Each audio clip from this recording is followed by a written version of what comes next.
Star vs. the Force of Evil, Season 2, Episode 18A, Crystal Clear. This was yet another one of those episodes that gave us a chance to get to know some of the Magical Council people. The Magic High Commission is what they're called. I keep using the wrong term there. I'm sure you guys are getting pretty annoyed by it. This one gives us a chance to spend a little bit of time with, what's his name, Lekmet, the goat monster guy, and Romulus, yet another alien from the Ben 10 series. Lekmet here is portrayed as being old and wise, whereas Romulus is kind of young and hot-headed and muscle-bound and impulsive and not all that smart. You get a sense of what his job is. He seeks out great universe-threatening evils and imprisons them in his crystals so that they can't actually do any harm. Which is a problem when the guy whose job it is to do that thing isn't really intelligent enough to work through who's actually evil and who's not. The episode begins when Romulus goes and crystallizes Star and Marco, who sees him crystallizing Star, and brings them back to his dimension where he lives together with Lekmet and takes care of him, trying to impress Lekmet because he believes that Star is the source of all of the magical malfunctions happening throughout the dimensions. He has no evidence of this aside from the fact that his gut told him so, and even goes so far as crystallizing Lekmet and his own hands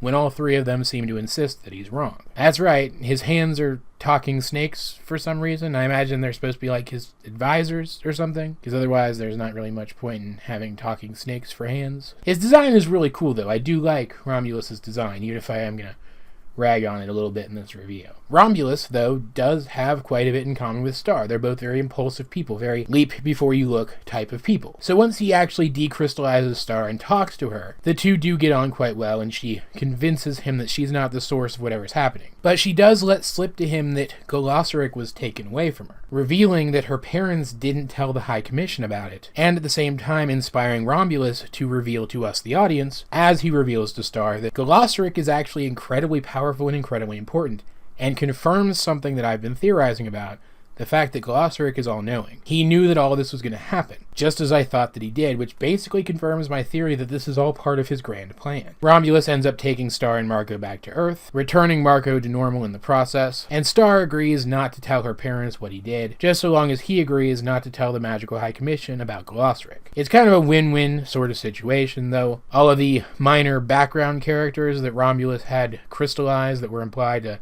not actually be bad guys probably don't think of this as a win-win situation for them. There were some implications to this episode, some pretty scary implications, that this guy basically runs wild and crystallizes whoever he wants, regardless of how bad they are. I'm really hoping that gets dealt with in the future, because that's a little more troubling than I like my cartoons to get. But overall, this was a pretty pleasant episode. Again, it was no running with scissors, but it was still a really fun episode to watch. And I do like that we're just getting small glimpses of each of these characters, rather than being told in detail who they are and what they're about. We're just kind of getting to know them. We're being shown a little bit of their characterization so we can pick up on it for ourselves. That's some clever show don't tell, which is something I really appreciate. At the end of the day, though, I would like to know, what did you guys think of this episode if you have seen it? Let's get a discussion going in the comment section down below or over on my Discord server. Link in the description. Either way, this has been AJ22, and I will talk to you guys later.